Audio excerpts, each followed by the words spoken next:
While many Nigerians may have forgotten and moved on from the EndSARS protest, for the parents of 20-year-old Pelumi Onifade, the EndSARS protest can never be forgotten.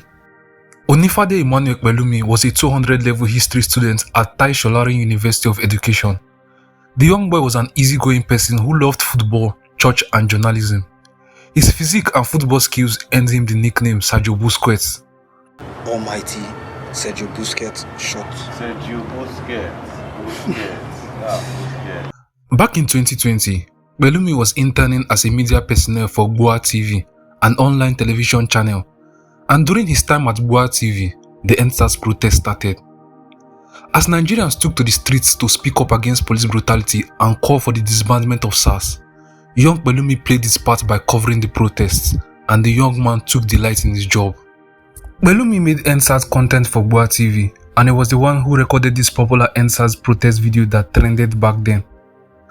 On the 20th of October 2020, hours before the Lekki tollgate shooting, Yoruba Youth Forum President Abiodun Bolarinwa decided to address the protesters in Abulegba in Lagos, and the protesters didn't want to hear anything he had to say. They chased him away and were about to descend on him as he was driving away.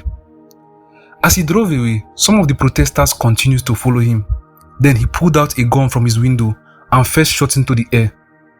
He later came down from his car and took more shots at the protesters, and 2 people reportedly died from gunshot wounds. Because of YouTube community guidelines, I can't show the video where they were bleeding to death. Well, Pelumi recorded the entire incident and the video was shared by Boa TV. The video went viral and Abiodun Bolarinwa received heavy backlash from netizens. A lot of people believe that the video that Pelumi recorded of Abiodun Bolarinwa was connected to the trouble that he ran into a few days later. Now, a quick backstory for those who don't know or have forgotten. During the EndSARS protest, the COVID-19 lockdown was long over and people were back outside. Now, a few hours after Pelumi recorded that video, on the 20th of October 2020, military men shot at unarmed protesters at the Lekki tollgate, and in the subsequent days, there was a gradual breakdown in law and order. Hoodlums hijacked the protest and started breaking into and looting private businesses. Buses belonging to the Lagos state government were burnt down, and several other government properties were touched. Now, as the looting was going on, people broke into a warehouse in Maza in Lagos state and discovered COVID-19 palliatives. Like I said earlier, at this time, the COVID-19 lockdown was long over during the protest. So, the people realized that the government didn't only receive money during the lockdown, but the government also received foodstuffs like rice, spaghetti, indomie and whatnot from several organizations to share out to Nigerians who had to stay indoors and were unable to work during the lockdown. Now, instead of giving out these foodstuffs to the people, the government locked and abandoned these foodstuffs in various warehouses across the country, and they would rather let them go to waste than distribute them to Nigerians. So the people looted that store in Maza to the ground. Our food plenty there, oh. Plenty. Food plenty. Our food plenty for there. A warehouse of 600 feet by 600 feet, full of COVID-19 products, was discovered today.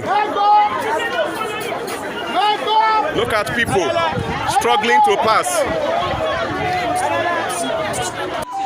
See them. Everybody is carrying. Even military too, they carry. Are you seeing them? Now they are. Oh God, Nigeria. Subsequently, in other parts of the country, people started discovering several other stores where COVID-19 palliatives were hidden, and there was mass looting across the country. On Saturday, October 24th, 2020, word got out that there was COVID-19 palliative hidden in Ministry of Agriculture store in the Abattoir in Oko-Oba, Agege Local Government Area. And just as it has been happening in several other parts of the country where COVID-19 palliatives were discovered, the people stormed the Abattoir to loot the COVID-19 palliative, which again, the government was supposed to have peacefully shared to them a long time ago. Pelumi put on his press jacket and his signature wristband and went to the Abattoir with his colleague from Boa TV, Jimmy Michael, to cover the looting, unknown to him that it was his last day on earth. When the people got to the store, they met armed policemen and military officers guarding the store. As the crowd started to increase in number and tension grew, the policemen guarding the store called for backup. In what would later be his last interview, Pelumi interviewed some Nigerians who were angrily waiting in a building outside the store, waiting to gain entry and take the foodstuffs that, again, were supposed to have been given to them a long time ago. Me, I not come here to come speak English. Oh, we just come here to come collect our food. Make this soldier, they make them now say them go carry our food. This food now for COVID-19. It's not meant for this crisis. Please let them allow us to go inside and carry our food. We are busy dying here. Nigerians are dying. We need food to eat. They say this food is for COVID-19 and they palliate everything in their offices. Please let them come outside and let them allow us to carry our food. The youth are hungry. We are seriously hungry here. This thing is happening in Oko-Oba. Please, the people to tell them, the mobile police officers that are there, tell them to release the gate, tell them to open the gate. Let us go there and pick what belongs to us. We are fighting for our rights. Please, people should tell them. Please, we are okay. We are tired. We are tired of this government. Please, let them tell them to open that place so that we can take our food. That is what I am after. As you can see, towards the end of the video, people were starting to run away. The backup that the police called for had finally arrived. Adetayo Akerile, the then deputy chairman of the Lagos State Task Force, led his squad of Nigerian police officers attached to the Lagos State Task Force to the Abattoir. They stormed the place in the most unprofessional and unruly manner, with guns, cutlasses, broken bottles and whatnot. The lady that Pelumi was interviewing was reportedly stabbed with a bottle at the back of her neck. Many others were left wounded and Pelumi was shot in the leg. Despite his press jacket and leg injury, Pelumi was thrown into the Black Maria. Pelumi pleaded with them to allow him get treatment as he was a member of the press and he wasn't there to loot, but all his pleas fell on deaf ears. His colleague from Boa TV, who was there with him at the Abattoir, Jimmy Michael, had earlier run away when the task force arrived, but he came back and told the officers that they were both members of the press. Pelumi's colleague showed the officers his ID card, his camera and other gadgets to prove that they were both members of the press, but they refused to listen to him and threatened to shoot him too. They cocked their guns and pointed them at him. They told him that they would arrest him too if he didn't leave the place immediately, so he had to leave. According to eyewitnesses, the task force officers left with Pelumi and some others whom they had arrested at the Abattoir. Jimmy Michael immediately called his boss and told him that men of the Lagos State Task Force had arrested Pelumi. After Jimmy Michael and several other eyewitnesses gave accounts of what they saw, the director of Boa TV, Pelumi's work colleagues, some church members and some family members went in search of Pelumi. Boa TV director went to the Lagos State Task Force office and said he was looking for his staff who had been arrested. They told the director that they had since released Pelumi and he has gone. The director went back to Pelumi's colleague Jimmy Michael and told him that task force said they had released Pelumi, but Jimmy Michael wasn't buying their story and told his boss that he believed that Pelumi was still in their custody. Boa TV director returned to the task force office and asked that he check the Black Maria to see if Pelumi was still there. They told the director that he doesn't have any rights to search their vehicle and they told him to leave or get shot.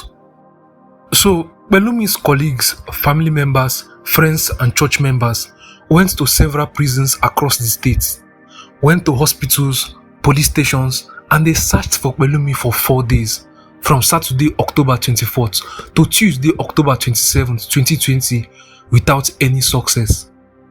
As their search yielded no result, Boa TV then put up a missing person report online on Tuesday, 27th of October 2020, and that evening, through Boa TV's phone number that was in the missing person report, ACP Saheed Egbeyemi, the then chairman of the Lagos State Task Force, called. He said that he saw the missing person report online and asked that they have a meeting with him the next day. So, when Pelumi's friends and family met with ACP Saheed Egbeyemi, he sympathized with them and promised that the matter would be thoroughly investigated. There at the meeting, ACP Saheed Egbeyemi said he wasn't the one who led the squad to the Abattoir and that it was his 2IC, Adetayo Akerile, who led the squad to the Abattoir. Adetayo Akerile was invited to give an account of what happened that day, and he admitted that One person among those who were arrested at the Abattoir died, and that the corpse had been taken to Ikorodu General Hospital mortuary. When he was asked to give an account of how the person died, according to Pelumi's family lawyer, Lekon Egberongbe, Adetayo Ekerile's explanation was very feeble. The officers told Pelumi's family and friends to come the next day, Thursday, October 29, 2020, so that they could confirm if Pelumi's name was on the list of those arrested, and they would also go to the mortuary to confirm if the deceased was Pelumi.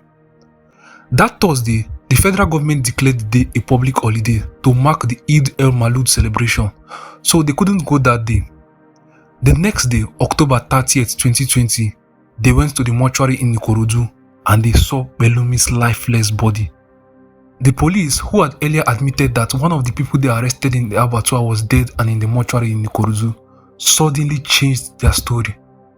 They said that they never arrested Pelumi and that they found his dead body on the ground at an unspecified location where they were conducting an operation, and so they took the body to the mortuary at the Ikorodu General Hospital. As I said earlier, many people believe that Pelumi's arrest and death were linked to the shooting video that he recorded, so they were cause for the arrest of Abiodun Bolarinwa. The police came out to say that he hadn't been arrested because there was no complainant.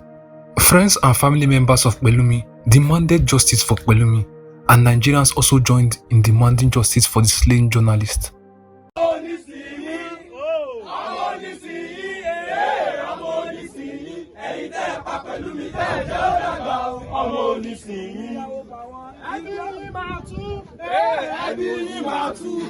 Ìjáwó pààyí, ìjáwó pààyí, ẹ̀yin tẹ́ pa pẹ̀lú mi ìjáwó pààyí. Ìnájó lè yí, ìnájó lè yí, ìnájó lè yí, ìnájó lè yí, ìnájó lè yí.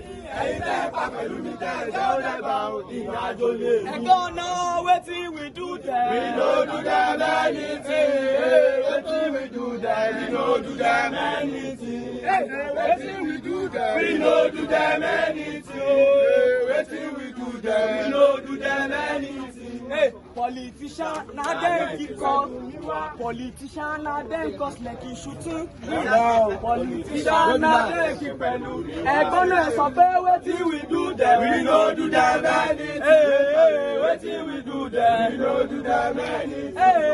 Wetin we do there? We no do them anything. Wetin we do there? We no do them anything. The police said the body of Pelumi would soon be released to Pelumi's family after an autopsy was conducted and the autopsy result was out. But to this day, the family still hasn't received Pelumi's corpse. Media Rights Agenda has since taken it upon themselves to fight for justice for Pelumi. In August 2021, Media Rights Agenda filed a lawsuit at the Federal High Court in Lagos against the Lagos State Commissioner of Police, the Inspector General of Police, and the Attorney General of Lagos State. In the lawsuit, Media Rights Agenda was asking the court to determine whether the following are true. You can pause the video to read.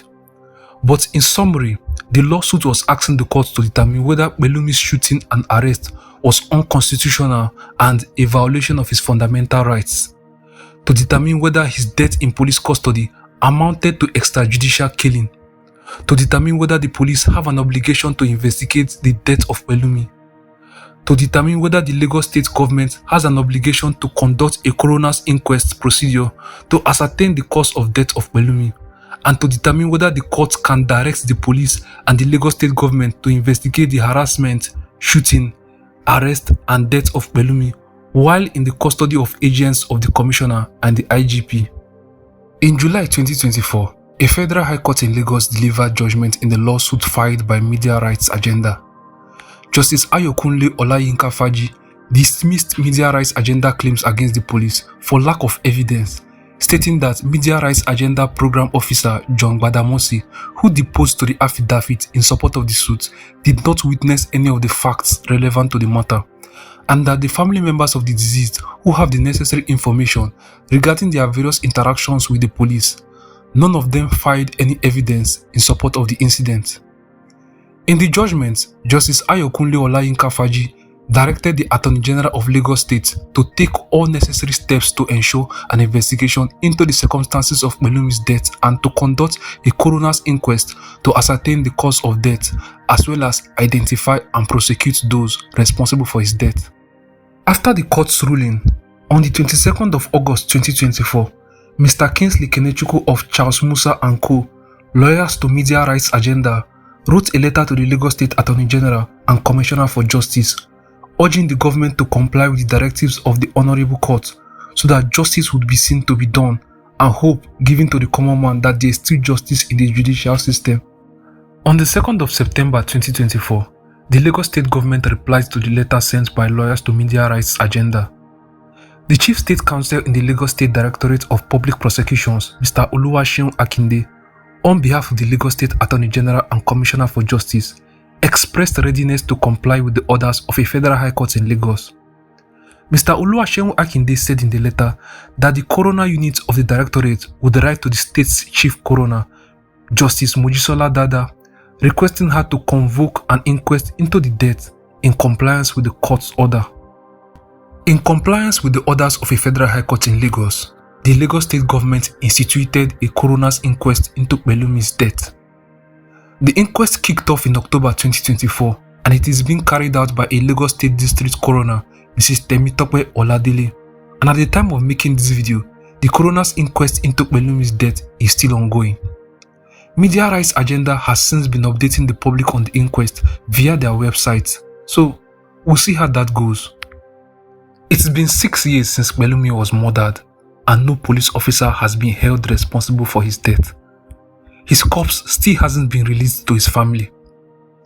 The EndSARS protest was a call to the government to put an end to police brutality, and the government's response to that was more brutality. For more cases of Nigerian police brutality and extrajudicial killings, check out this playlist on my channel.